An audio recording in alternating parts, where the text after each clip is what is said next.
Good morning, everyone, and welcome inside the Earth Productions Studios. My name is Brian French, and thank you for joining us for another edition of Tips from TTO. As always, we are glad to welcome in the studio Megan Walder from the tax office. Good morning, Megan.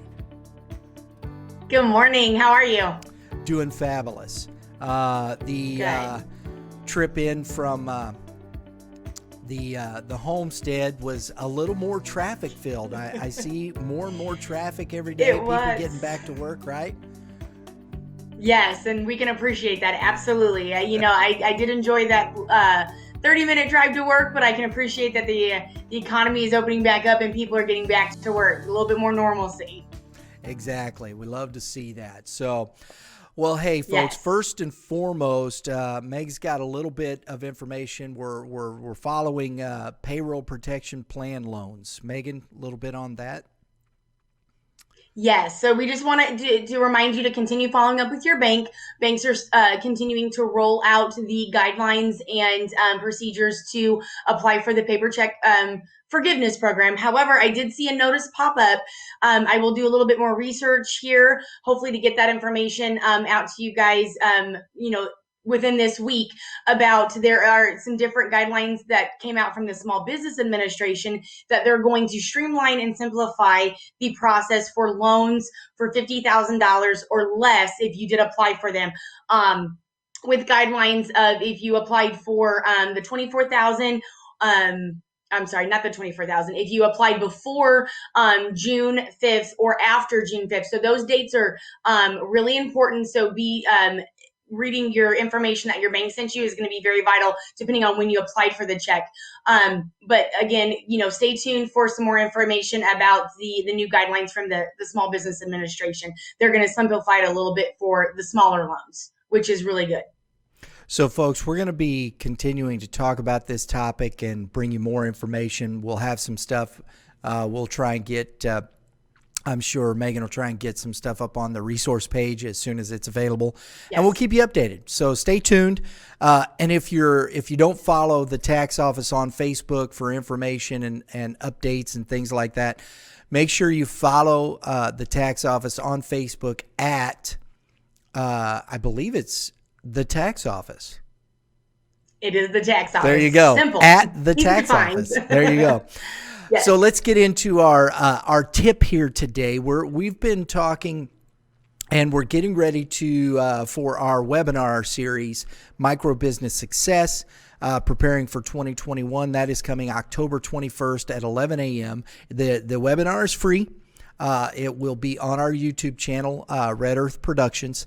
We'll be talking about budgets and marketing and all those types of things that will be a help to micro business. That's our focus, helping micro businesses succeed. So, Megan, today we want to talk a little bit about starting with a budget.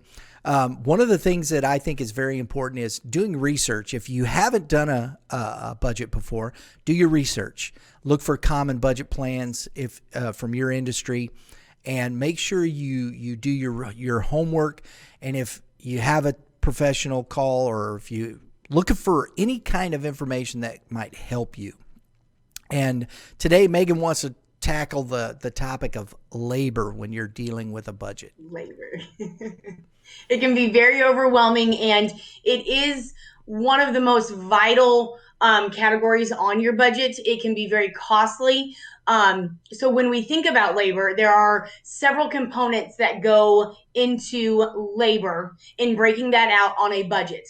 Right. So when you're looking at hiring an employee, bringing them in, let's around number $12 an hour, we want to consider that there's more that goes into that dollar amount. If you're choosing to offer them vacation benefits, sick pay, health insurance, maybe a 401k option, those are all considered within that dollar amount that's going to show up on your labor. That is considered into the direct labor category. So you want to take that all into consideration when you start with your budget. You've got your revenue, what you think you're going to do, your projected, and then going into that labor, because it can be, I would have to say, in my opinion, in this industry, that is probably the most costly category in running a business: labor dollars. Because there's, lots of turnover, retention, there's lots of things that go into that. But the labor piece of the puzzle, when you bring somebody in at $12 an hour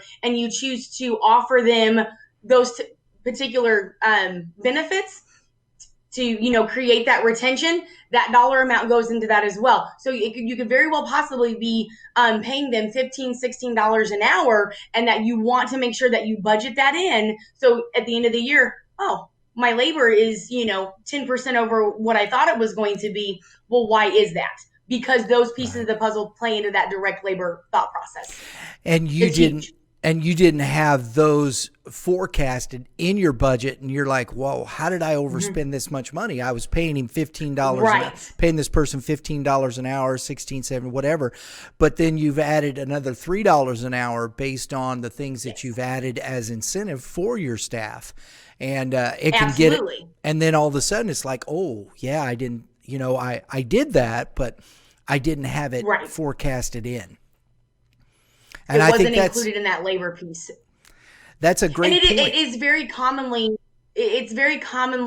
forgotten, because you don't think about it. Well, I'm paying this, that's my direct labor, $12 an hour. Well, you are paying his insurance. You're paying, a percentage of the insurance. And then you offered him a week-long vacation to where you weren't getting any productivity out of him, but that dollar amount was still going, out of your cost every month. So those are vital things that you want to consider when not only hiring somebody, but in that budget process of what it's going to cost me. And, another note, that when you hire somebody, you want to put into your budget that on average, it's going to cost about $450 to hire somebody and train them properly. So you want to consider that into a budget at the beginning of the year, long term. Training dollars. How many people am I going to hire?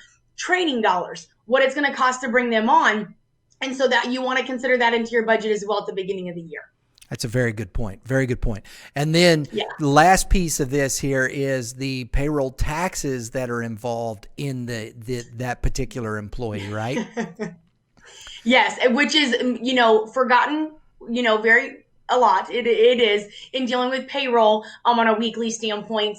We do get, several phone calls. What is this going to cost me in taxes at the end of the year, quarterly, every 6 months? You want to consider that piece of the puzzle as well, because you are responsible for paying the other half of the Social Security and Medicare wages. So, something to consider when hiring an employee as well. So, see, you say, well, I'm going to pay that person $15 an hour. But then all of a sudden, all these things there that, we don't generally think about. We're just thinking about that one piece, that $15. So that's a great thought process. And folks, when you're out there and you're looking at your budget, make sure you think about it's more than just that hourly rate that it is costing you or your expenses. So Megan, as always, that's great. Folks, these are things. And remember, if you're needing some help with budgeting, that's the tax office. Megan, that's what she does. Great resource.